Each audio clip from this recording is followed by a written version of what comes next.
Hello, good friends. This is Science and Spirituality on Supreme Master Television.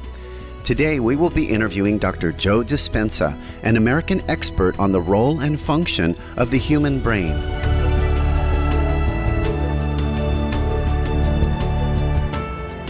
Dr. Dispenza's training and education are in the fields of neurology, neuroscience, cellular biology, memory formation, aging, and longevity. He also has a Doctor of Chiropractic degree and is an honorary member of the National Board of Chiropractic Examiners in the United States. Over the last decade, Dr. Dispenza has traveled all over the world, informing people of the power of the mind. Dr. Dispenza says we can reprogram and rewire our brain in order to end bad habits, change our lifestyles, and promote healing of the body. He has authored the book Evolve Your Brain and produced several DVDs and CDs featuring his past seminars. He is well known for having appeared in the critically acclaimed 2004 American documentary, What the Bleep Do We Know? Dr. Dispenza is a living example of the practice of his philosophy. Years ago, an accident left him with several broken bones in his back.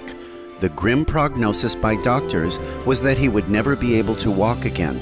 The story of how Dr. Dispenza was able to heal his body without conventional medicine is fascinating. Let us now join our talk with this amazing gentleman and learn more about his ideas.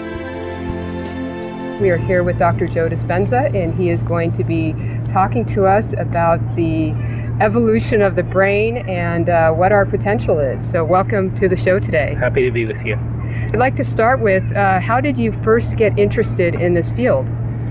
Well, I've always been interested in human potential.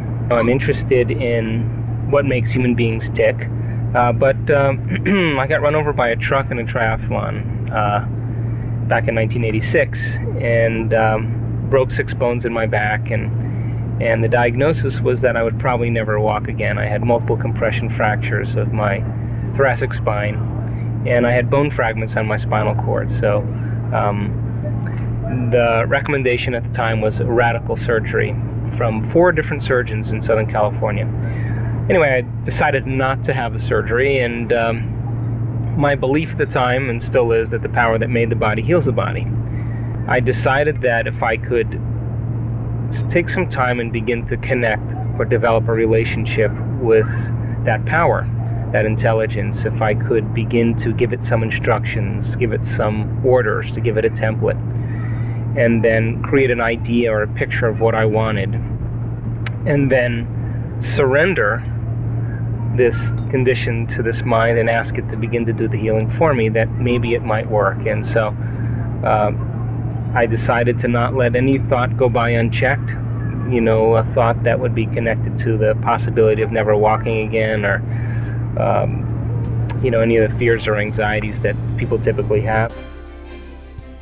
Dr. Dispenza was determined to cure himself. So every day, 2 hours a day, twice a day, I would reconstruct my spine from start to finish. And if my mind wandered to an extraneous thought, or I began to worry or get afraid, I would stop and start all over again from the very beginning.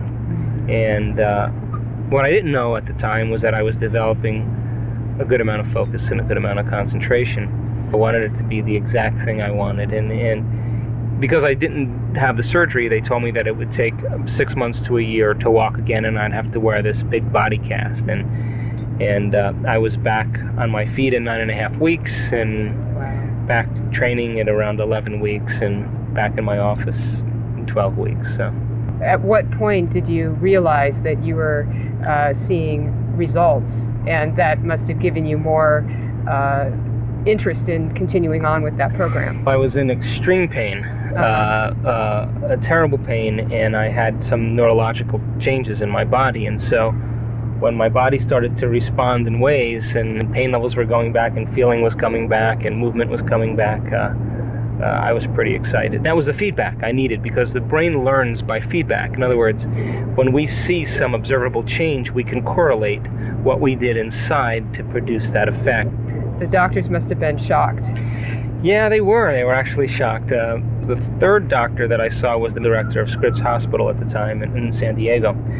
And he was adamant that I had the surgery. When I decided to forego the surgery, he wanted me to see the psychiatrist because he thought I had post-traumatic stress. But when I got on my feet, I called him up and we had a great conversation, and he was pretty happy that I was able to make it happen. Let us pause now for some brief messages. When Science and Spirituality returns, we will have more from our interview with the knowledgeable Dr. Joe Dispenza. Please stay tuned.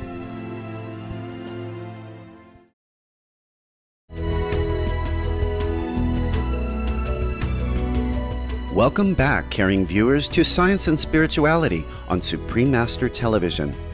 We are speaking with Dr. Joe Dispenza, an American research scientist and chiropractor, on the power of the mind and how it can enable us to evolve to our full potential. He has authored the book Evolve Your Brain and produced several DVDs and CDs featuring his past seminars. One of the key areas of Dr. Dispenza's research is in the area of spontaneous remission. This is the study of sudden reversals of an illness without a medical explanation. In the following conversation, Dr. Dispenza discusses 2 of the 4 main commonalities he has observed from studying people who have experienced spontaneous remissions from serious medical conditions. Now, you've done a lot of study on spontaneous remission. When I was spending those long nights, laying down and couldn't sleep, I just made myself a deal. I just said if I'm ever able to walk again, that I would spend the rest of my life studying the mind-body connection. And so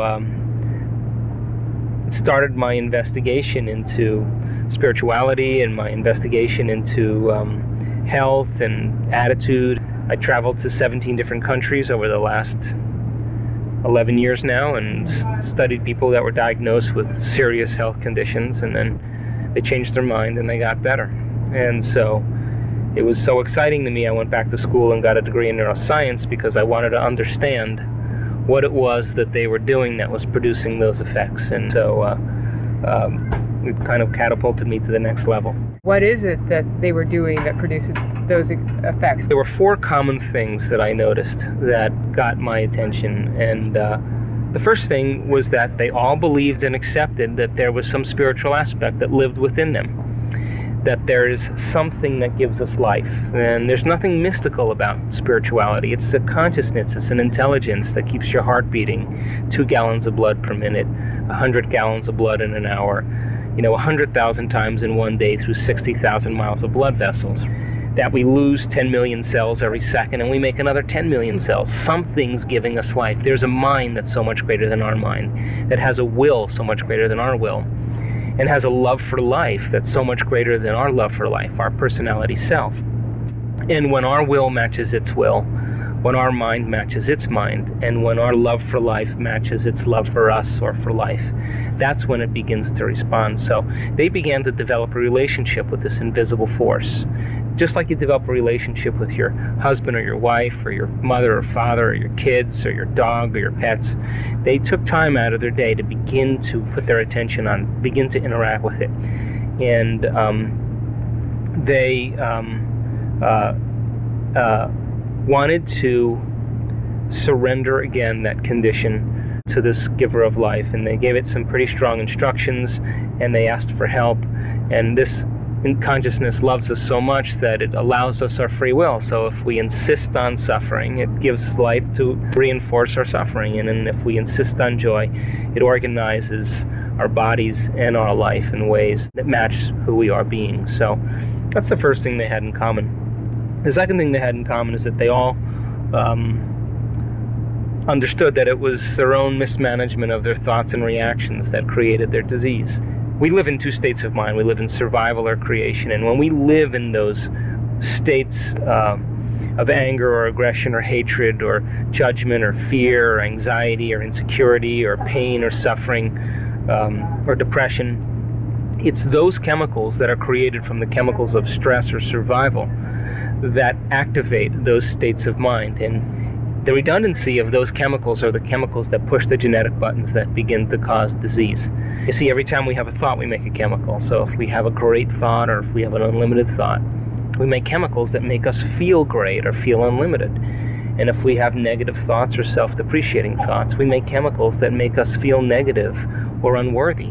So this immaterial thing called thought fires a set of circuits in the brain that produces a chemical to signal the body for us to feel exactly the way we were just thinking. The moment we feel the way we think, we begin to think the way we feel, which produces more chemicals for us to think the way we feel. Just creates a big loop. And this loop, this cycle of thinking and feeling and feeling and thinking creates what I call a state of being. And it's the cycle of thinking and feeling and feeling and thinking over time that begins to condition the body to memorize that emotional state better than the conscious mind.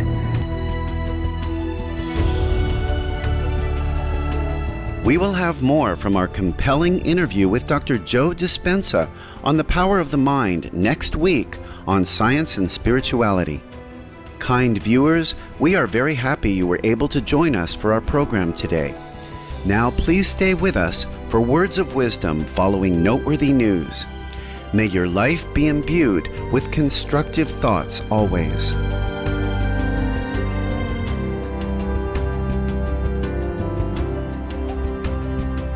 For more details, please visit www.suprememastertv.com/SS.